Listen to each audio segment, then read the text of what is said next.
been living in this rooming house for so long. I reckon I'm just another piece of furniture. Never.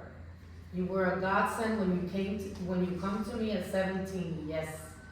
I remember thinking how sweet and young you was with a sack full of overripe fruit, smelling like a Carolina orchard. And now, 22 girls later, if you count Lorraine, that's how many of these parties I've had to go to and play married. I should be happy for them, I know. But each time I think, why ain't me? Silly Karina, man. Ain't got no brain at all, and just as plain as flowers. Your time will come, child. What if it don't? Listen to her laughing. God forgive me, but I hate her laughter. I hate her happiness. And I feel simply awful to say so. And I'm afraid if I go back in there, she'll see it all over my face. And it's her day. There are a number of young men open to your smile. A sour face don't buy nothing but contempt. Why, Mr. Charles has had 3 servings of your bread pudding. And you shouldn't have had any. He weighs nearly as much as a horse. Oh, nonsense. He weighs more than poor Jessup. Shh. He is a good man, poised for success, yes. But he's been coming to these parties for 2 years. And if he ain't met a woman, I bet it ain't a woman he after. I've been warned about men in refined suits. But still, Esther would be lucky for his attention. That's what you're thinking. Well, I ain't giving up so easy. Good for you. But there are many cautionary tale bred of overconfidence. When I met the late Mr. Dixon, he was near 60, and I forgave his infatuation with the opiates. For he come with this rooming house, and look how many good years it's given me. Sure, I cussed that damn pipe, and I cussed him for making me a widow. But sometimes we get to a point where we can't be so particular. Well, I ain't going down there to be rated like some featherless bird. I'm sorry. Would you kind of take this down to the room? I'll do no such thing. You can bring it down yourself. It's tough, Esther, for a colored woman in this city. I ain't gotta tell you that. You nimble with your fingers, but all Corinna made God be her honey-colored skin. And you good and smart and deserve all the attention in that room. But today's her day, and all I ask is that you come toast her as I know she toasts to you. Put aside your feelings and don't say nothing about Sally's piano playing, the girl trying. For God's sake, this is a party, not a wake. Let me fix my hair. Miss Dixon suddenly remembers the letter tucked in her dress pocket and extends it to Esther. And I thought you might want this letter. It comes this morning. I didn't want to forget. Who'll be writing me? Mr. George Armstrong. It ain't someone I know. Armstrong.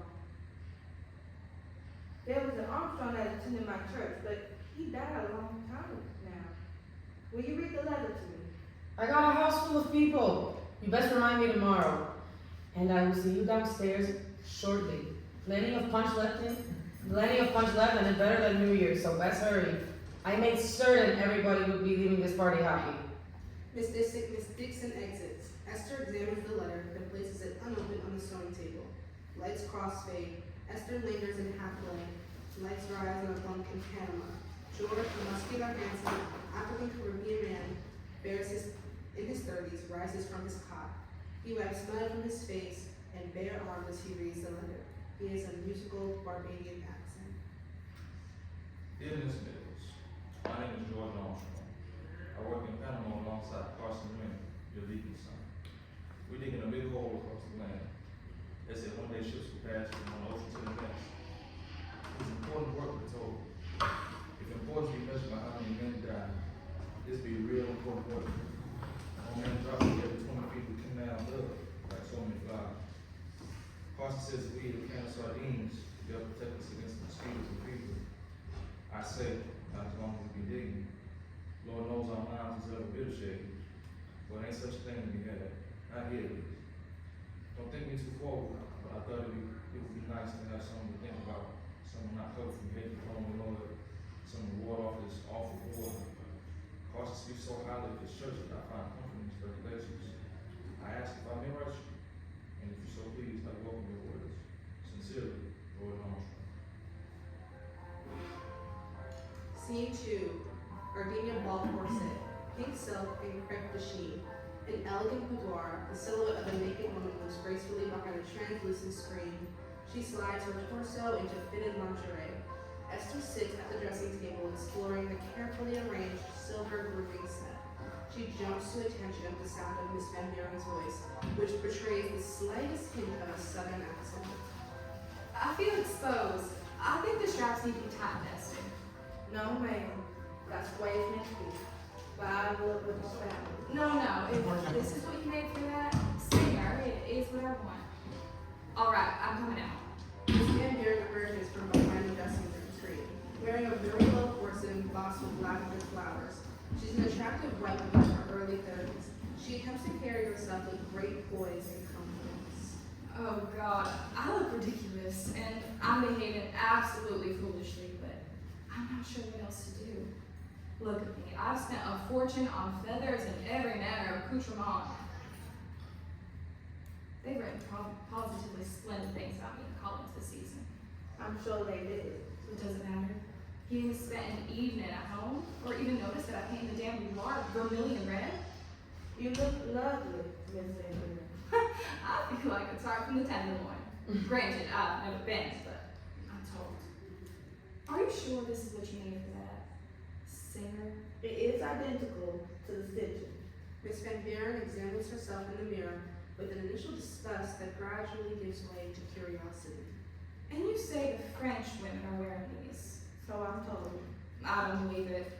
It hardly seems decent, but I suppose the French aren't known for their modesty. Strikes a provocative but slightly self-conscious pose. Well, it's the range. Some ladies ain't even wearing corsets in private. Is that true? Most girls don't like them, even fine ladies like yourself. Truth is, I ain't known men to quote pain for women's glance. You're not one of those suffragettes, are you? Oh God, no, Miss Van Buren. Indeed, I'd just as soon not tamper in men's business. Talk and a nickel will buy you 5 cents worth of trouble. It's come to this. If Mother Dear could see what has become of her peach in the big city. Miss Van Buren clumsily tugs at the bodice. Esther runs her fingers gracefully along the seam, down the curve of Miss Van Buren's waist. Miss Van Buren tenses slightly at the sensation of being touched. Distracted, touching the beading along the corset. Do we really need all these dangling things?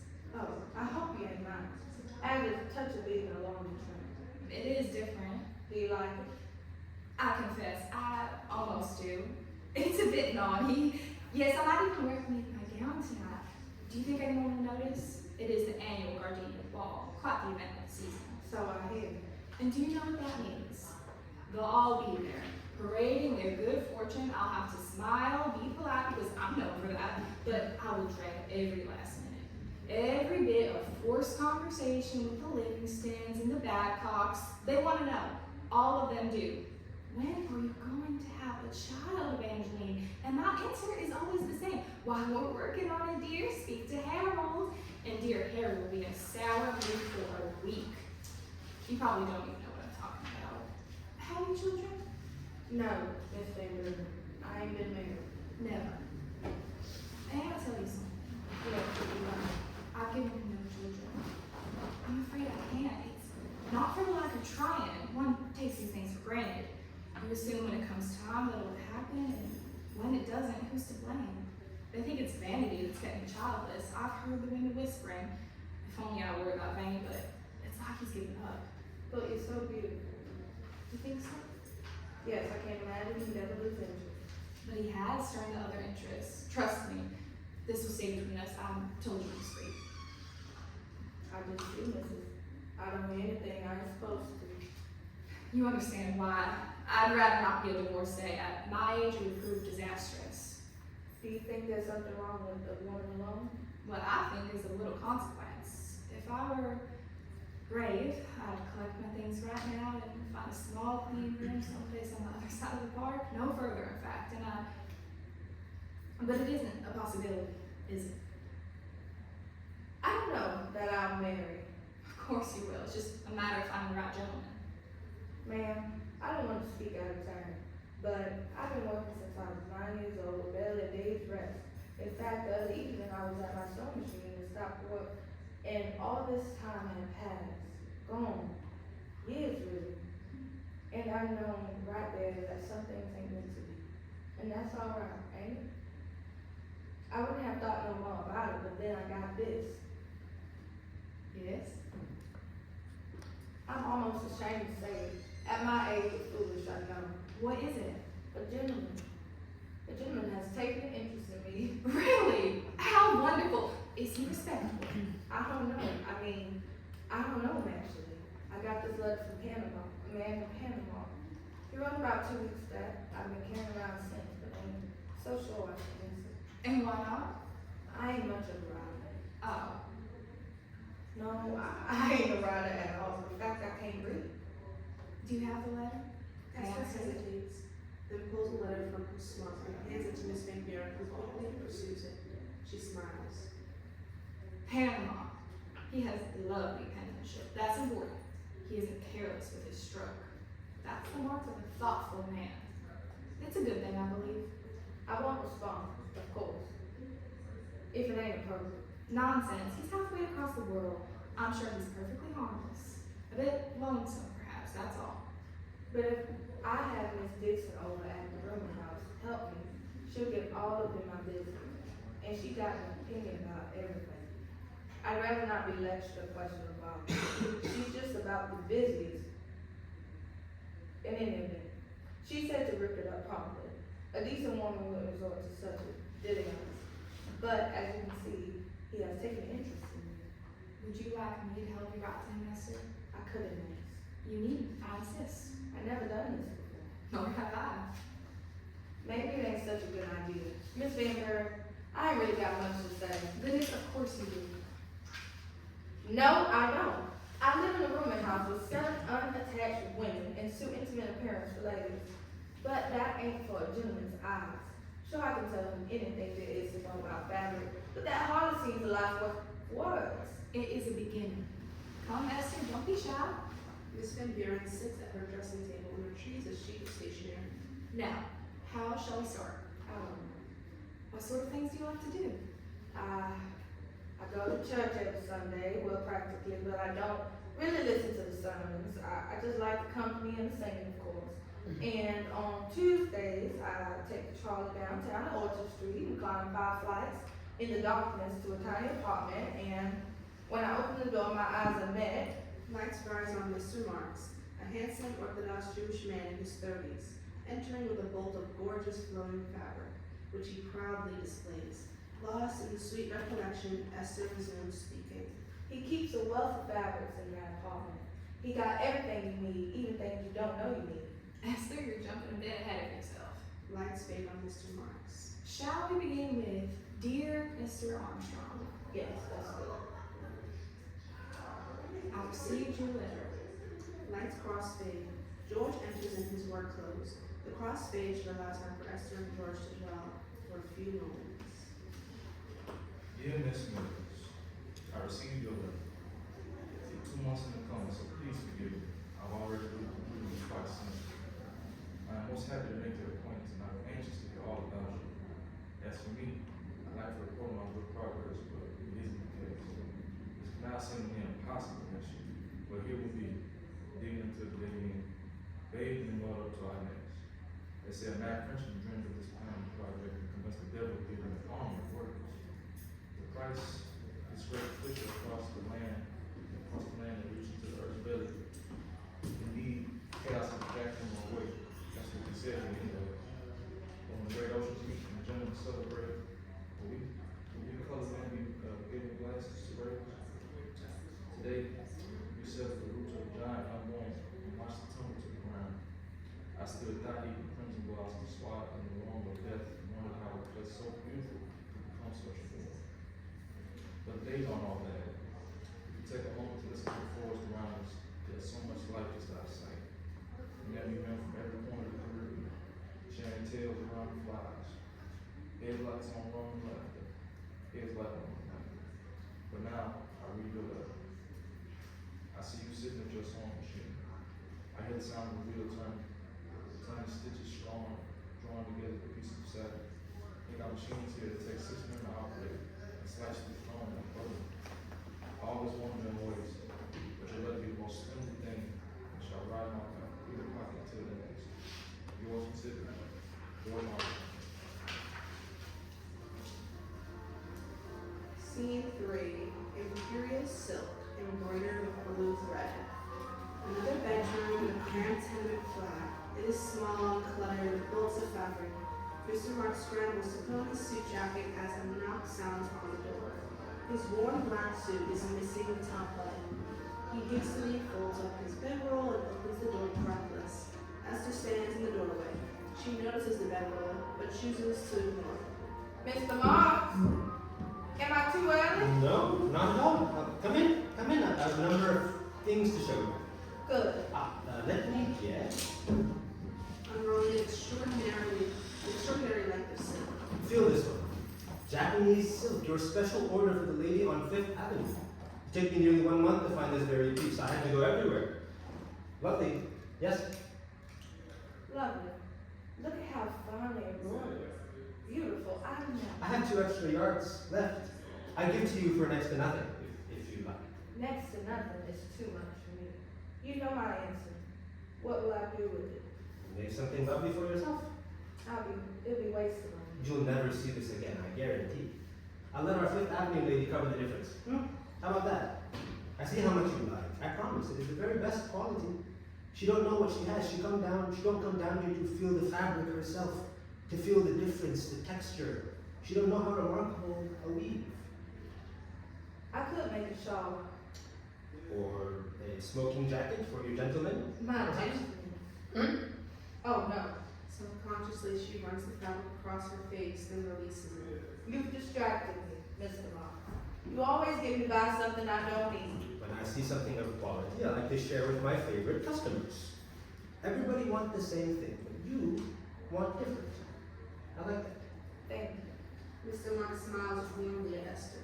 She averts her eyes, allowing them to fall on the spot where he's missing a button. He self-consciously touches the spot, Look at that, I have lost a button. returning his attention to the silk. I buy at the docks yesterday morning. It come right off a ship from the Orient. I see it and think Esther Mills will like. Of course, everybody else, gabardine, wool, Maine silk, Flirtatiously. but it isn't often that something so fine and delicate enters the store. Look at the way the gold thread is interwoven. A hand took the time to gently wind it through each and every stitch like a magician. It is magnificent, yes? You'll make something exquisite. I can see from your hands that you are blessed with the needle and thread, which means you'll never be without warmth. I'm afraid it would be to learn to sew a turn back sheets for 50 cents a day. You make it sound too simple. My father sewed, my brother sewed, yes, for the finest families. But I don't have the discipline, the fingers. Look at the size of these hands, like Sernaki Romanian sausage. I wish for your hands. Esther laughs and returns to examine the fabric, reveling in the tactile pleasure of its texture. There's a sensual quality to how Esther regards the fabric. Mr. Marks can't help but notice this. She brings the fabric to her nose and sniffs. Marks watches her with genuine delight. It's fruit dye. Am I right? It smells An like... imperial palace. It is signed by the artist right there. I wouldn't be surprised if it was created for an empress. You really want me to buy this, don't you? All right. It means I'll go without sugar for a week. Will that make you happy? It makes you happy, it makes me happy. Oh, Lord, I don't want it. Esther affectionately grasps Mr. Marks' hand. He abruptly pulls it away. Esther is taken aback. The color won't rub off on me. No, I'm sorry, it's not that. Please, my religious belief doesn't permit me to touch a woman who isn't my wife or my relative. Oh, I see. It's the rabbinical law, not mine. Your wife must be a happy woman. I am not married. Not yet. My fiance is in Romania. My family made the arrangement years ago. Oh, I bet you miss something awful. I haven't met her, actually. Lights cross fade to scene 4. Heliotrope handkerchief. Main's boudoir. A canopy bed dominates. Maine, the strikingly beautiful 35-year-old African-American woman, sits at an upright piano. She plays a frenzied, upbeat rag. Her silk robe is torn and her face trembles with outrage. Esther bangs on the door. Maeve stops playing the piano and answers the door. Esther carrying a carpet bag. I've been knocking for ages. Didn't you hear me? What's going on? They really do make me sick, always stinking of booze. And look what he done. It's the only pretty thing I own, and look what he done. Maeve pulls the torn silk robe tight around her body. That ain't nothing I can fix for you. All the pawing and pulling for $1 they think they own you. Maeve quickly washes her face and travels in the basin. You don't approve of me, Esther, I don't mind. Sit. I'm awfully glad to see you, I am. When you knocked on the door, I thought, Christ almighty, not another one. I'm so damn tired, I don't know what to do. Maeve sits down at the upright piano and gracefully plays a slow, well-considered rag. Oh, pretty. Did you write that name? Yeah. My daddy gave me 12 lashes with a switch for playing his piece in Apparel. One for each year I studied the piano. He was too proper to like anything colored, and a syncopated beat was about the worst crime you could commit in his household. I woke up with a sudden urge to play it. You must have gotten a lot of licks in your lifetime. Yeah, baby, I wasn't born this black and blue. Maeve picks up a bottle of moonshine and takes it out. That is the reason you're tired. That ignorant oil is unforgiving. Let's let it lie. Oh, bother. Stop playing mother hen and come show me what you got. Anything else, mistress? Hush your mouth. You're far too sweet for sarcasm. Esther pulls a corset from her bag. It's pale blue with lines of royal blue glass beads ornamenting the bodice, likeness and endurance. Is that for me? Maeve leaps up from the piano and pulls the corset up to her body. I made one just like it for the lady on Fifth Avenue. It's so pretty. This is really for me? No kidding? Can I try it on? Of course you can. Oh, feel it. It feels like Fifth Avenue does. You outdone yourself this time, honey. Stop talking and put it on. And look at the flowers. Ain't they sweet? It took me a whole day just to sew them on. Maeve takes off her robe and puts the corset over her camisole. For shame. This is the prettiest thing anybody ever made for me. Truly. You know that white lady I talk about sometimes? Hold on. Maeve grabs the bedpost and Esther pulls the corset tight. She keep asking me what they be wearing up there in the Tenderloin. All that money in hybrid and she want what you wear. No kidding? What she got, you want. What you got, she want.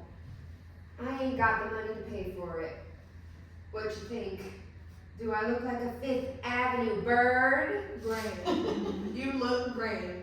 Mrs. Marks said that satin floor was made for the finest ladies in Paris. No kidding.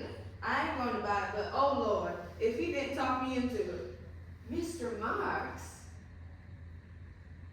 Who is this Mr. Marks? He's just a salesman, that's all.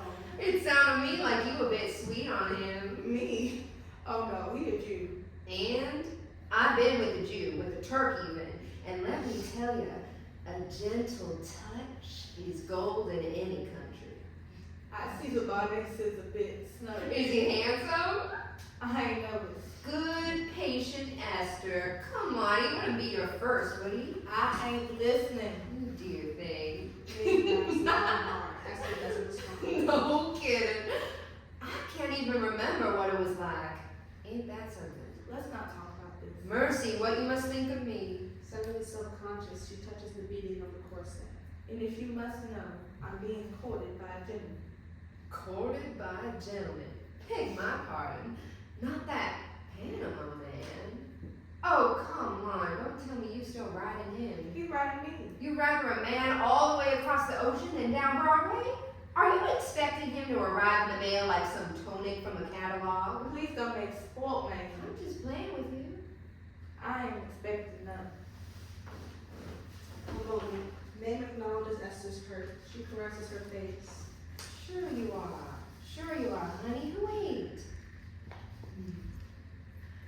I am a concert pianist playing recitals for audiences in Prague, and I have my own means. Not bad for a girl from Memphis.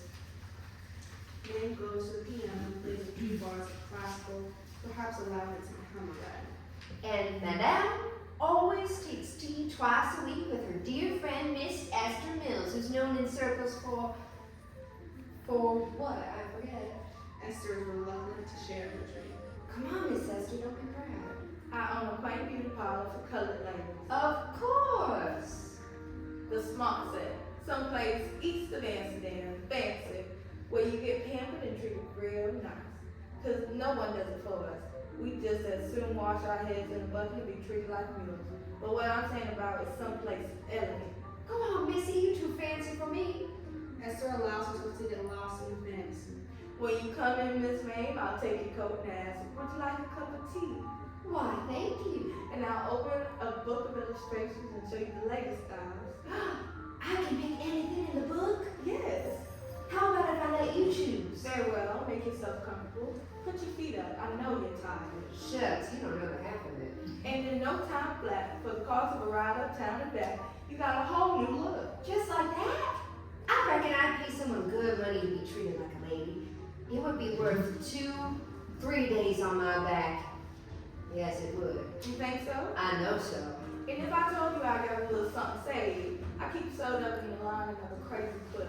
On a cold, lonely night, wouldn't that quilt be a poor woman's dream? I've been saving it slowly since I come north. It's for that beauty parlor. I ain't told nobody that. Honest for truth. Where'd you get such a damn serious face? Why not? Because we just fooled him, that's all. I ain't been to Prague, ain't never gonna go to Prague. But come, is this what you want to be doing 10 years from now, 20? You think I ain't trying to make a go of it? You think I just laid down and opened my legs because it was easy? It don't look like nothing, but this saloon is better than a lot of them places. Ask anybody. Only last night one of Burt Williams' musicians sat up front, and he stayed through the entire show. You think some of those gals in the big revues didn't start right where I am. You got this beautiful piano that you play better than anyone I know. That doesn't touch Let me quiet. tell you, so many wonderful ideas been conjured in this room. They just get left right in that bed there, or on this piano bench. They are scattered all over this room. Esther, I ain't waiting for anybody to rescue me. My Panama man come and gone long time now. It's sweet that he write you, but my dear, it ain't real. Yes, he here in my pocket in a cambric walking suit.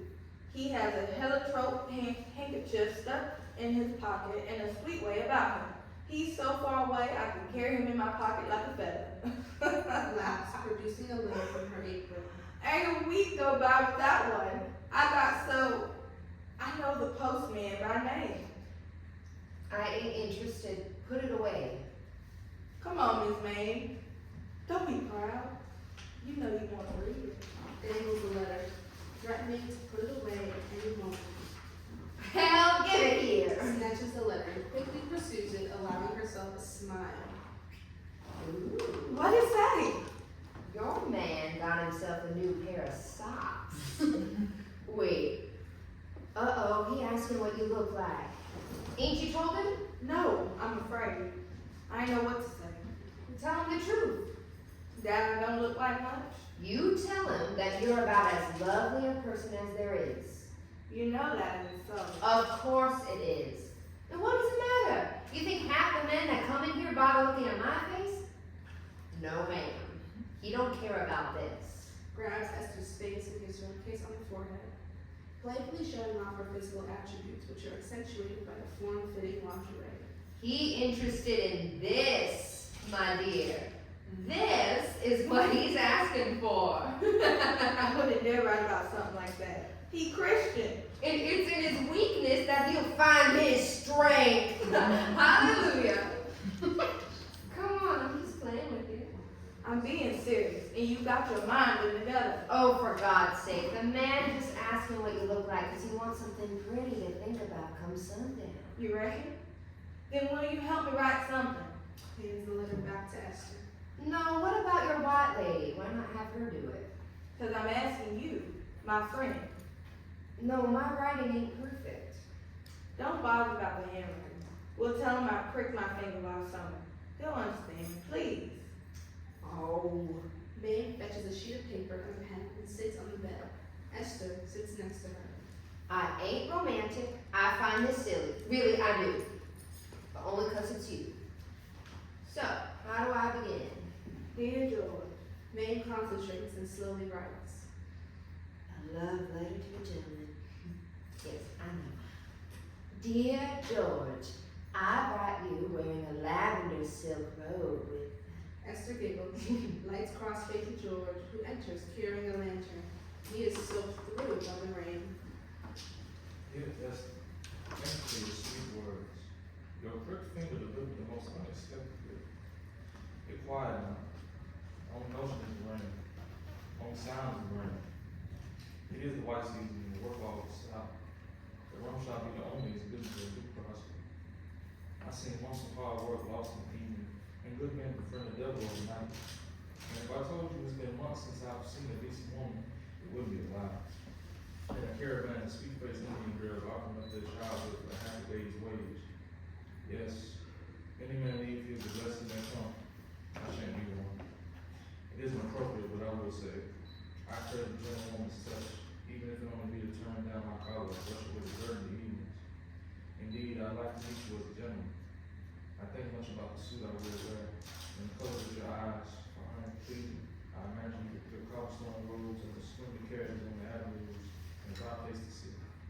I think of you running silk threads between your fingers and trying to build a holy leaf. For your letters arrive just in time to ward off temptation. Yours affectionately, George. Lights cross fade to scene 5. Hand-dyed silk. Esther's bedroom. Esther sits at the sewing machine, working on a small piano song. Miss Dixon enters carrying a letter, which she hands to Esther. I don't trust him. Not one bit. He writes too often. It's open? I'm sorry. I opened it by mistake. I didn't mean to, but I'm glad I did. Cause you a landlady don't give you the right temper with my thing. What are your intentions? We corresponded, that's all. I know these kind of men. Sugared words. But let them stick to the page and go no further. He'll steal your common sense. He will, and walk away. It just don't seem like you, Esther. You're too practical a girl for this. Don't set your clock by my habits.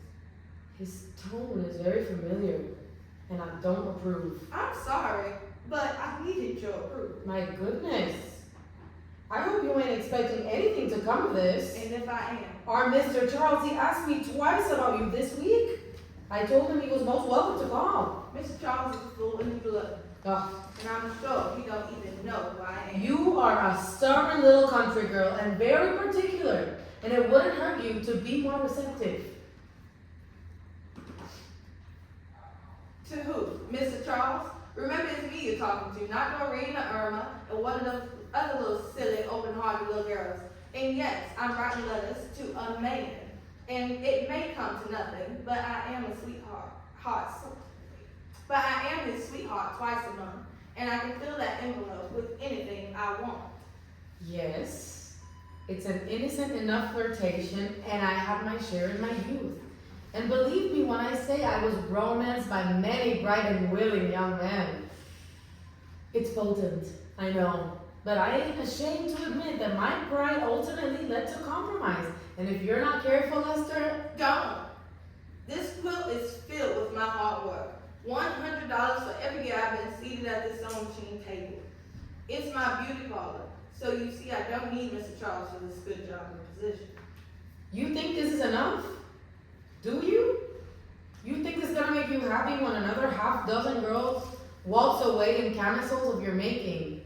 When the Bellman's ball come around another year and you hear fluff and ruffles for some girl from Kentucky who just happy to be wearing shoes. No, I don't think that. And I give this quilt with everything in it to be with someone I care for. I would. This man in Panama, he's paper.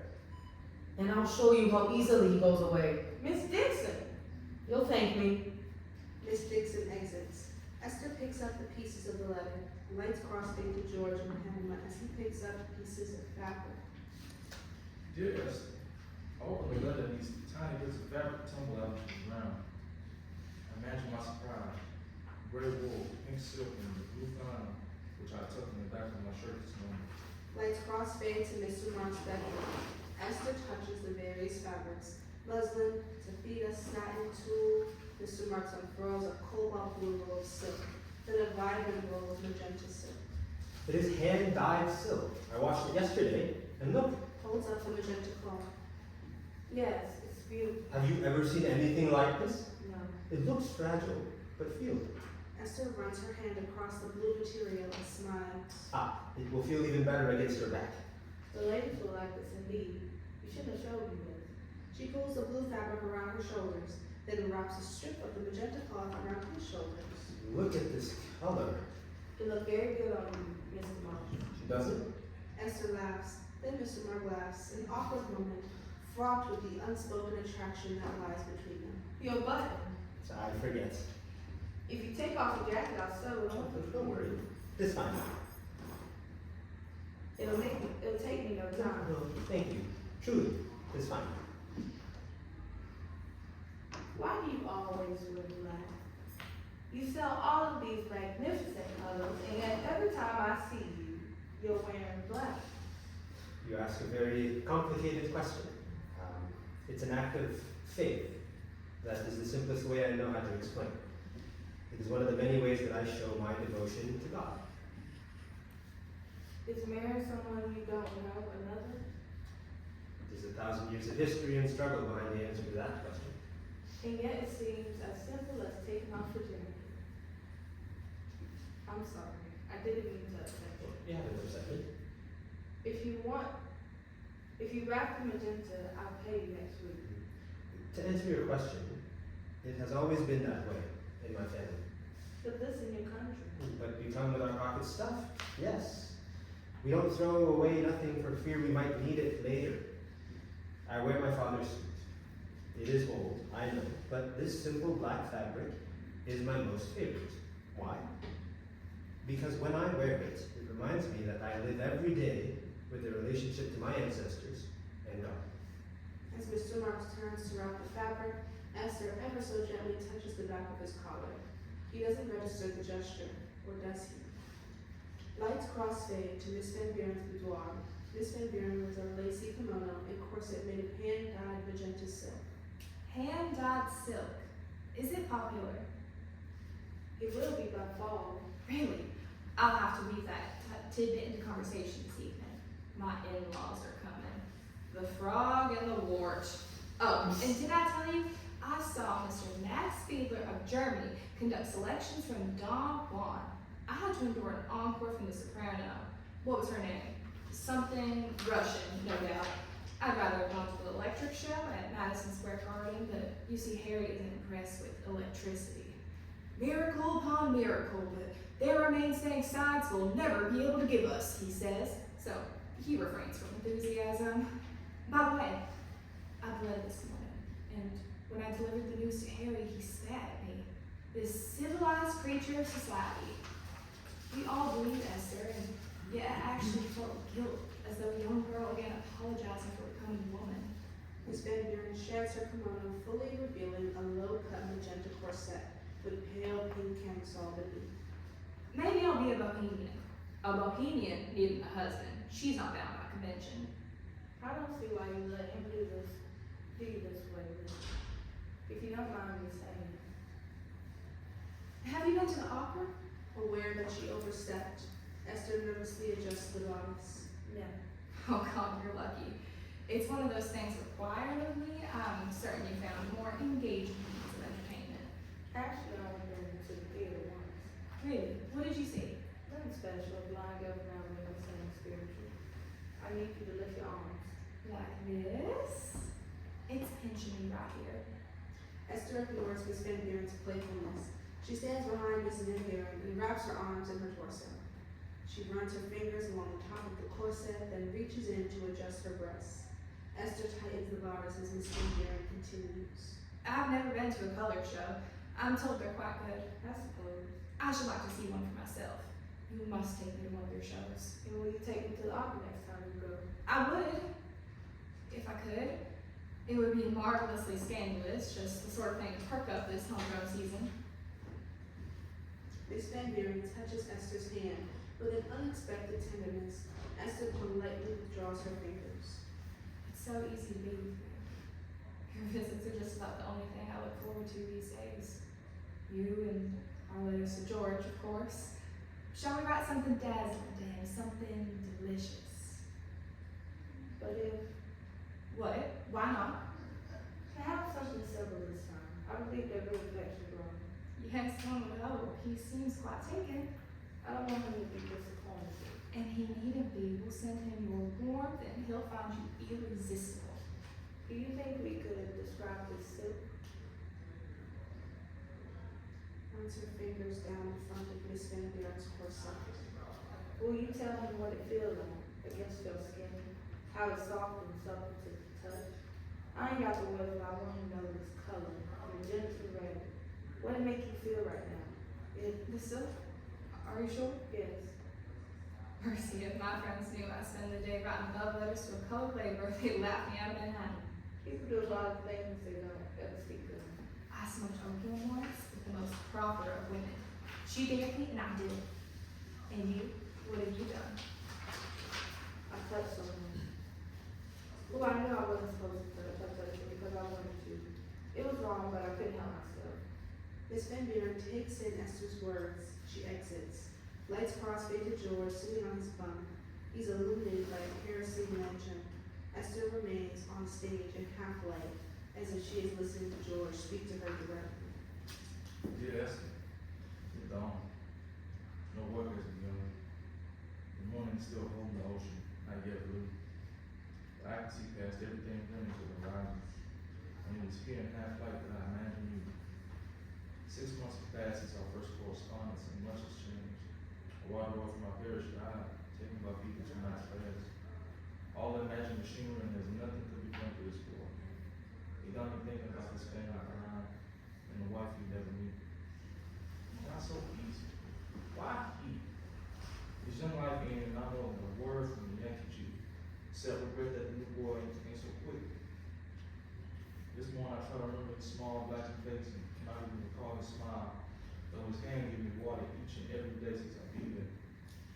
Why does boy go out of my mind to ask? Tomorrow I too could be soaked to the ground without tears and ride the death train that passed through here 5 times a day. When I first come, I saw that Ox was dreaming this man.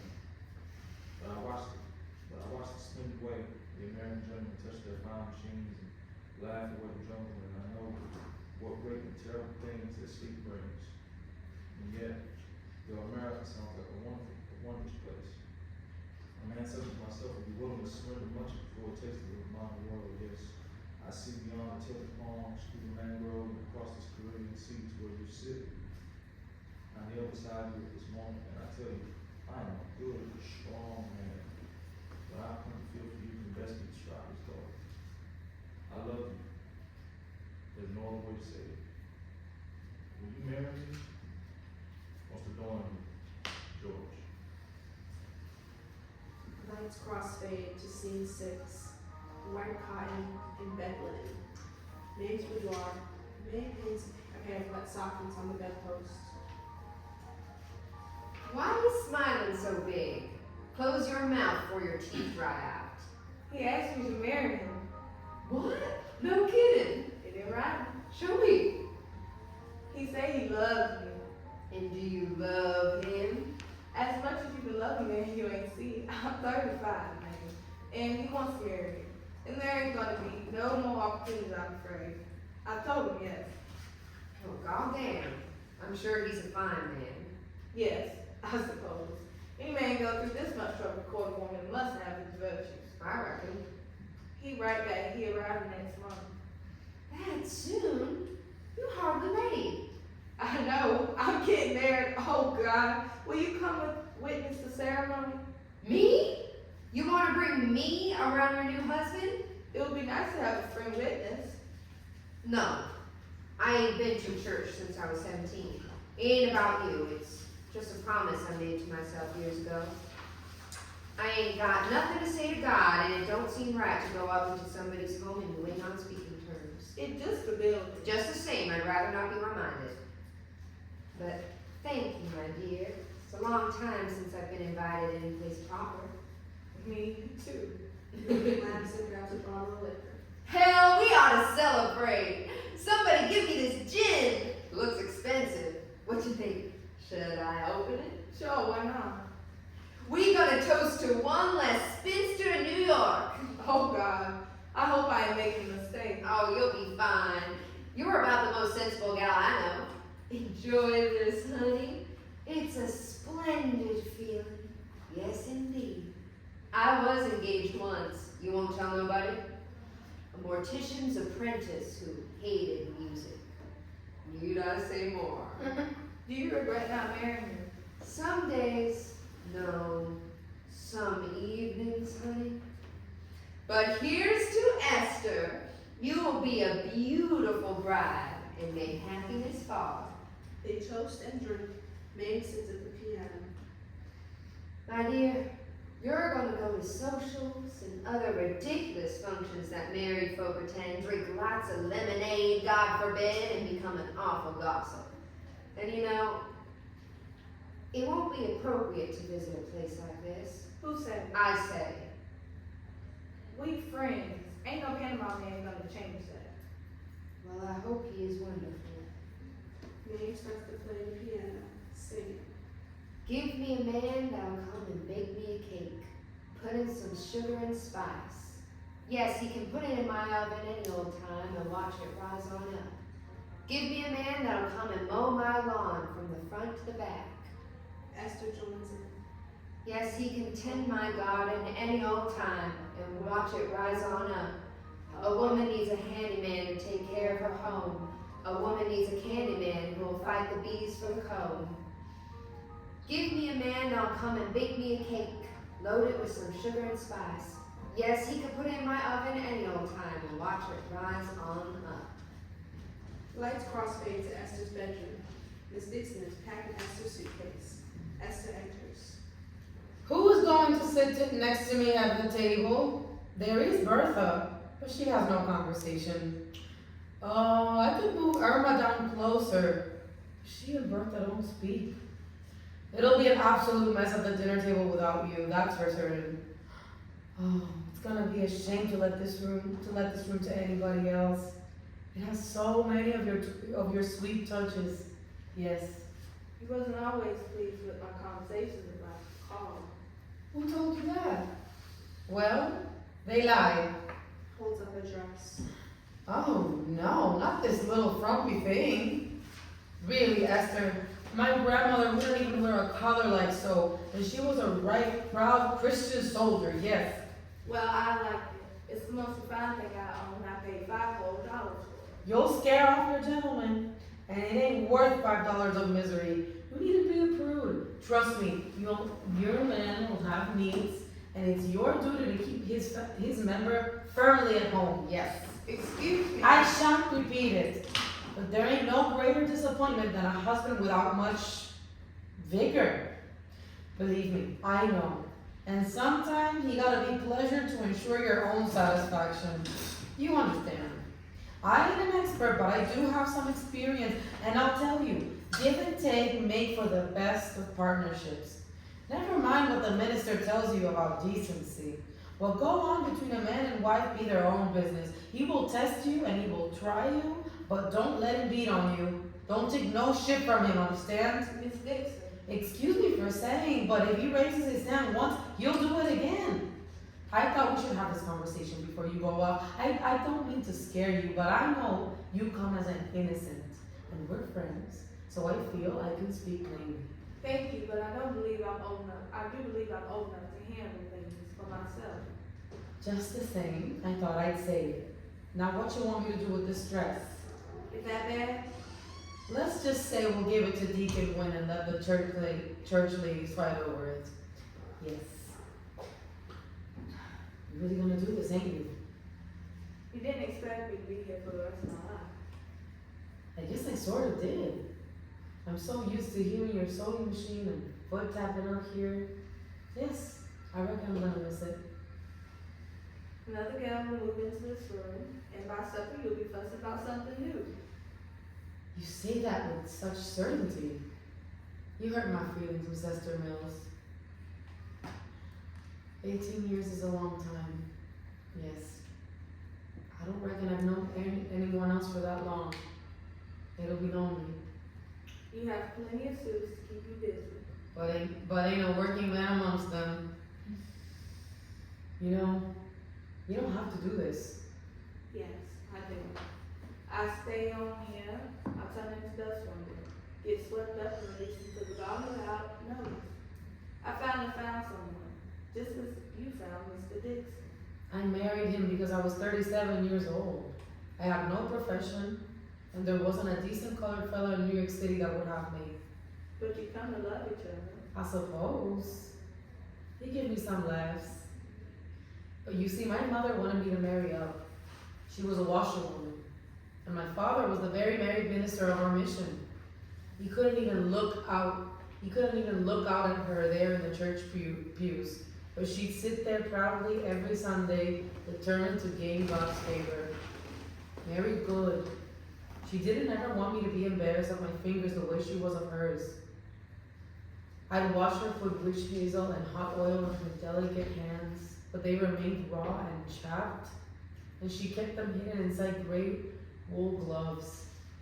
In the winter, they'd bleed so bad sometimes, but she'd plunge her hands into the hot water without flinching, knead and scrub the clothing clean, fold and press for hours and hours, the linen, the bedding, the stockings, and the breeches, sometimes wearing the frayed gloves so as to not leave bloodstains on her precious laundry. She wouldn't even let me help her. She didn't want my hands to show the markings of labor. I was going to marry up. Love was an entirely impractical thing for a woman in her position. Look what love done to me, Mama used to say. Look what love done to me. So, I did what was necessary to gain favor. I allowed myself to be flattered by gentlemen. You understand? Yes, this pretty gal done things, unpretty things, for this marble mantel, gaslights in every room, a player piano, and an indoor toilet. But Mr. Dixon was a good man. Less his broken down soul. He had fine suits and perfect diction, and was too high on opium to notice that he was married. But I would not be a washerwoman if it killed me, and I have absolutely marvelous hands to prove it.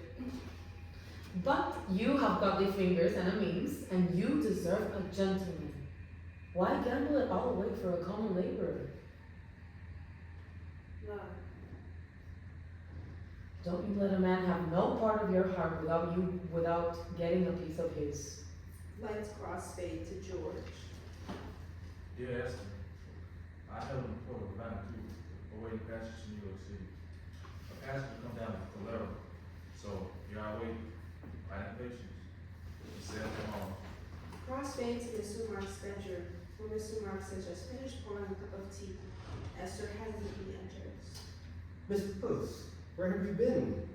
Thought I lost you to a competitor. Keep looking out the window at Mr. Friedlander's shop. He's giving away a thread with every purchase.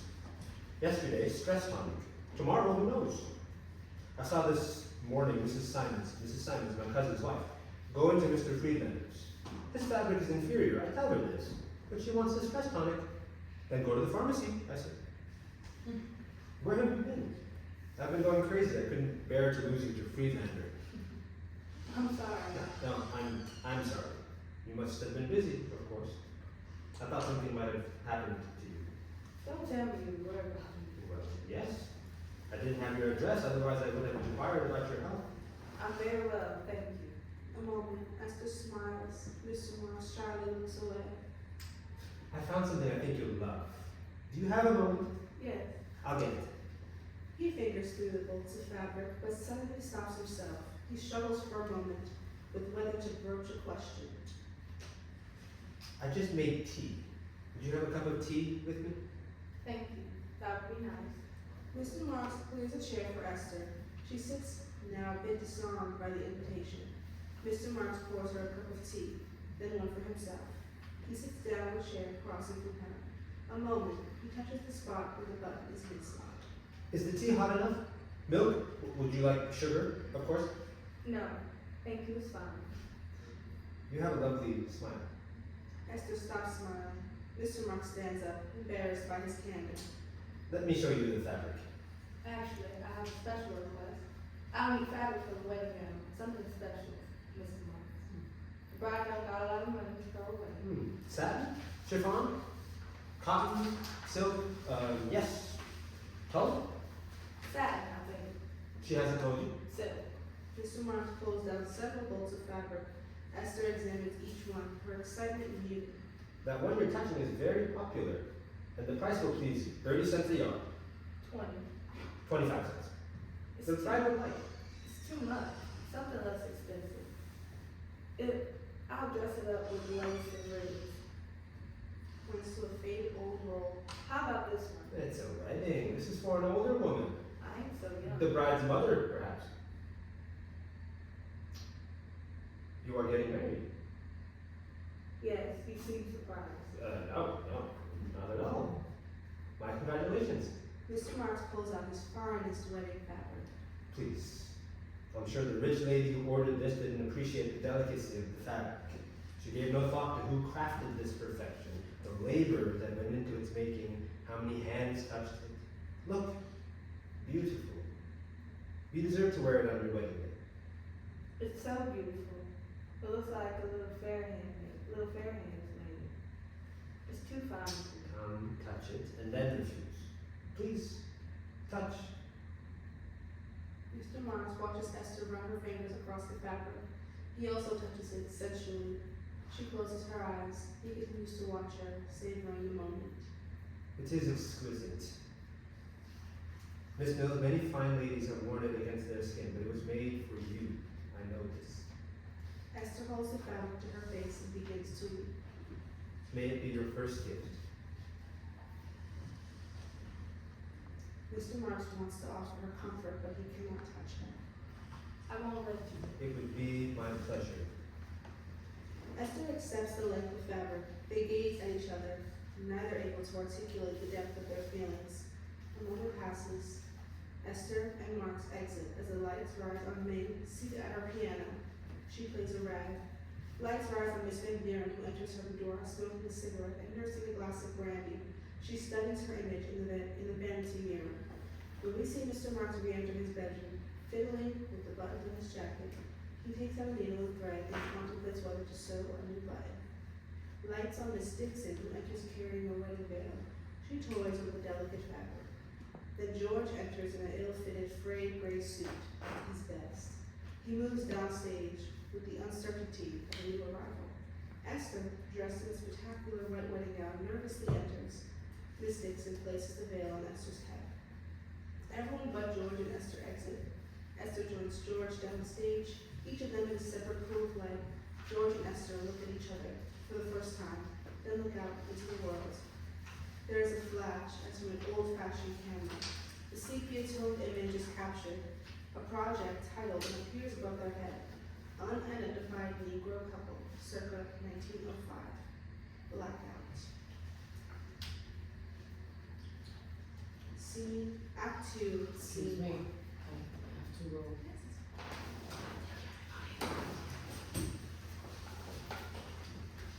I'll read for Miss Dixon.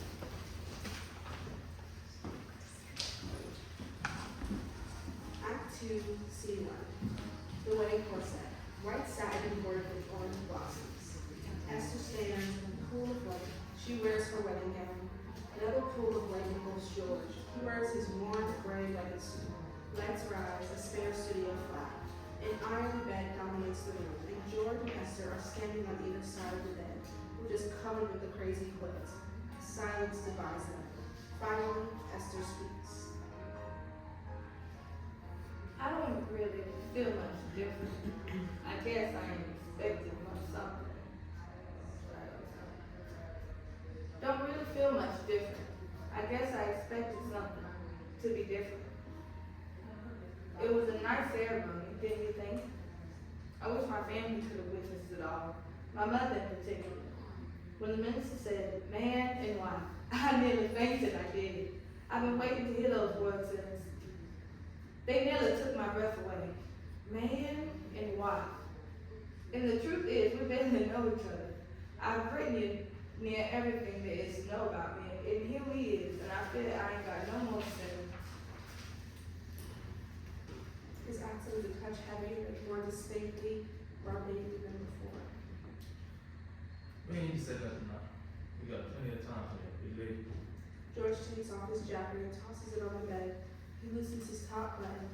Esther picks up the jacket, quickly surveys the label, then neatly folds it and places it at the bottom of the bed. Do you wish to bathe? I'll fetch the basin. George kneels on the bed and extends his hand to Esther. Why don't you come sit behind me? Let me see. Esther sinks in the bed with her back to George. He gently strokes her cheek. She trembles. Are you afraid of me? You shaking? Am I? None of this be familiar. Be behind her.